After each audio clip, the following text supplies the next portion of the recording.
responsibilities and privileges, as well as benefits and privileges. Questions about how human beings are meant to relate to the earth and its creatures are not new questions. They were addressed thousands of years ago in the two creation myths in the book of Genesis. And they are addressed, but not always consistently, perhaps, in other parts of the Bible as well. But the times in which we are living right now give these questions a new sense of urgency that they may never have had before. We may debate the causes of climate change, but there can be very few, even among those with the most obvious vested interests, who continue to deny its reality. Sometimes preachers, or at least preachers like me, preach against a biblical text, recognizing that while a particular text may have had a lot of meaning and been very helpful in its original context, that is thousands of years ago, it is no longer meaningful and no longer helpful in our present context, and that it may, in fact, be misleading and harmful. The times in which we find ourselves right now have many people, including many of us who call ourselves Christians, concluding that at least some of the old biblical understandings of our relationship with creation are no longer adequate. Like the understanding we just heard in the first story of creation in Genesis.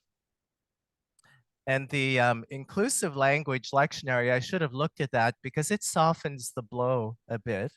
I'm quoting from the Revised Standard Version of the Bible, which most of us grew up with. And in the Revised Standard Version of the Bible, the writer of this creation story imagines God saying to the first people, "Be fruitful and multiply." Well, isn't it nice to find a commandment that we've actually obeyed? However valid that instruction may have been at a time when the earth, by today's standards, was underpopulated, today we might say, enough already. It's a commandment that we have followed perhaps a little bit too well. But having said that, I have to acknowledge that there are 6 people living on the face of this earth who would not be here without me. My 2 sons and my 4 grandchildren.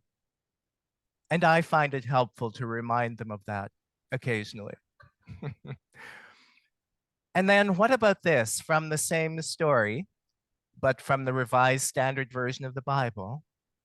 Fill the earth and subdue it, and have dominion over it.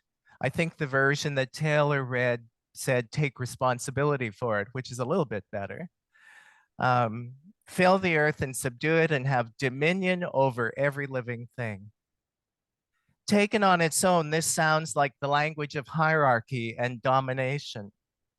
The significant thing about this, what's called dominion theory, being that the partners in this relationship are by definition unequal.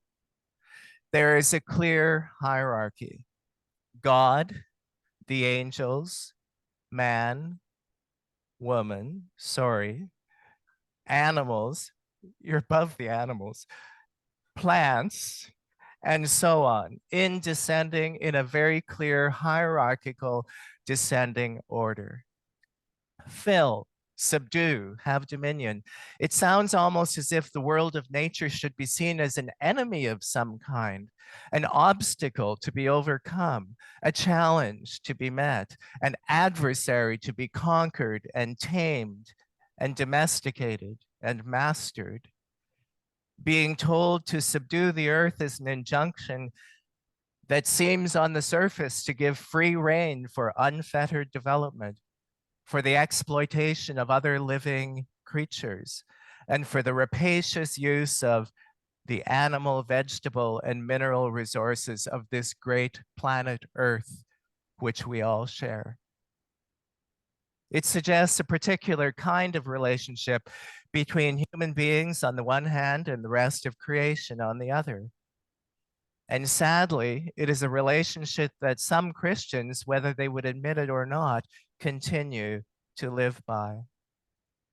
And sadly, it portrays an attitude that many other people around the world, including many who have never actually heard these words that we heard this morning, tend to live by.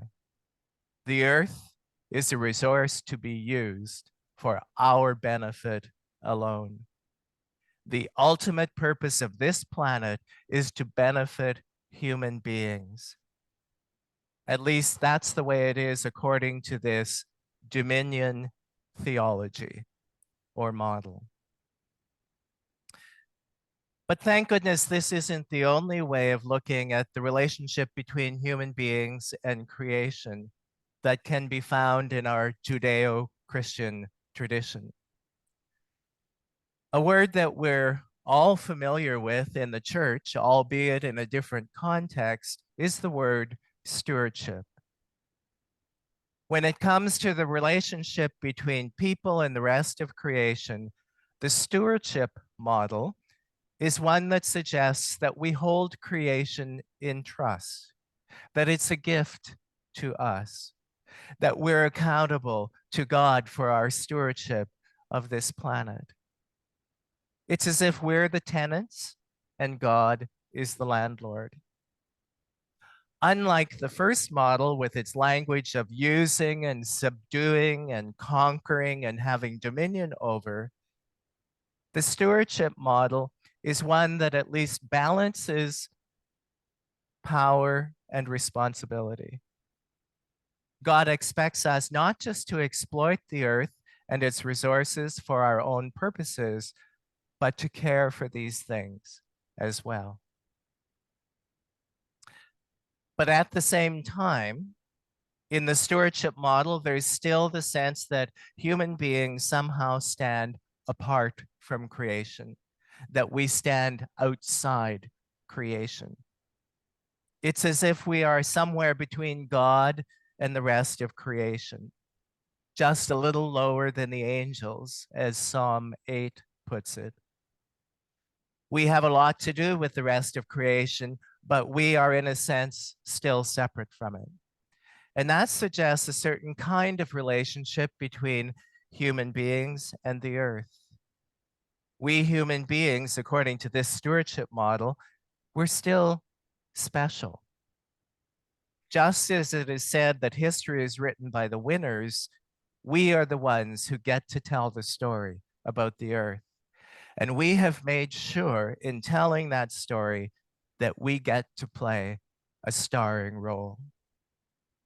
And so there's still that sense that we are superior, that we're above, that we're more valuable than other creatures, and that the earth and everything in it exists ultimately for our benefit, our pleasure, and our well-being. Well, not surprisingly, many people today, Christians and others, have come to feel that while the dominion model, that first one I talked about, has been a complete and utter disaster, that even this stewardship model doesn't go far enough. Something more is needed if we're to discover or to rediscover our proper place in creation. Something more is needed if the obvious brokenness of creation is to be mended. Well, a number of people have offered thoughts on this and suggest that something more might be this.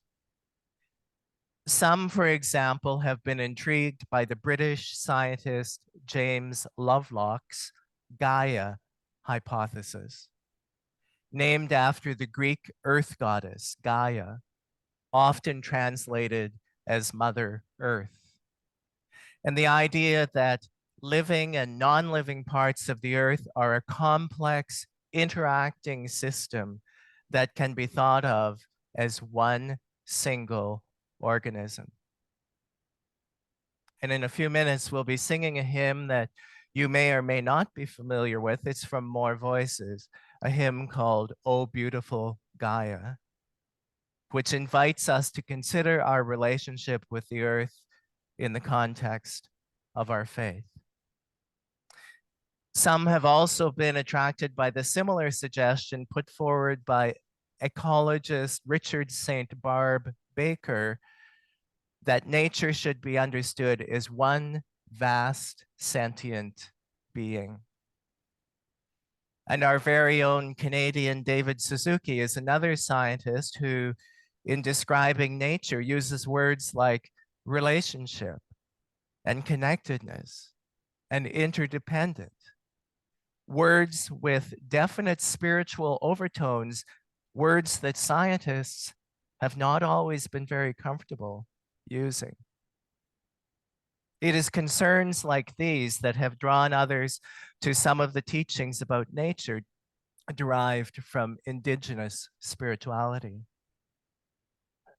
But what all of these things have in common is the notion that we need to move away, that we need to move to a different way of understanding our relationship with the created order, an understanding that seeks wholeness and unity and connectedness of creation, an understanding that sees us not as separate from the rest of creation, but as one part of creation.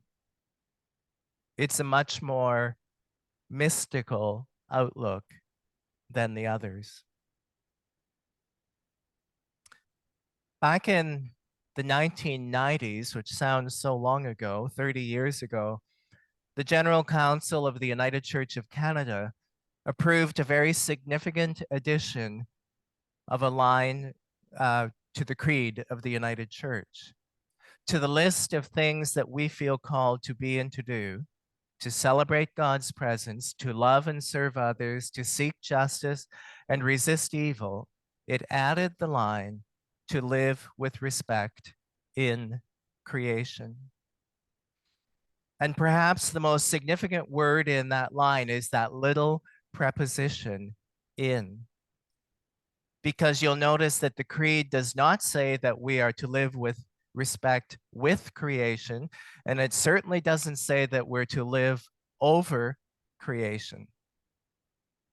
The wording is very deliberate and intentional, and it makes it clear that we see ourselves as a part of creation, that we are to live with respect in creation. Now, some people may think that this is a newfangled idea and a radical departure from Christian tradition and what it says about God's relationship with humanity and humanity's relationship with the world. Some might argue, for example, that when it comes to God's work of salvation, that God's concern is entirely and exclusively with people. But that is simply not true. In the Sermon on the Mount, for example, remember that Jesus said that we are to be light to the world and salt to the earth. And in that familiar verse from the Gospel of John that we all learned in Sunday school, John 3:16, the author does not say that God so loved human beings that God gave God's Son. It says God so loved the world. And he doesn't say that Jesus came to save the people of the world. He says that Jesus came to save the world. Unfortunately, so much of our contemporary popular theology, at least in my opinion, is so self-centered and so people-centric. All about what I like to call the Holy Trinity of me, myself, and I. A spirituality that is selfish and egocentric to the core. We need to be reminded that this is simply not the truth, or at least not the whole truth of the Christian gospel.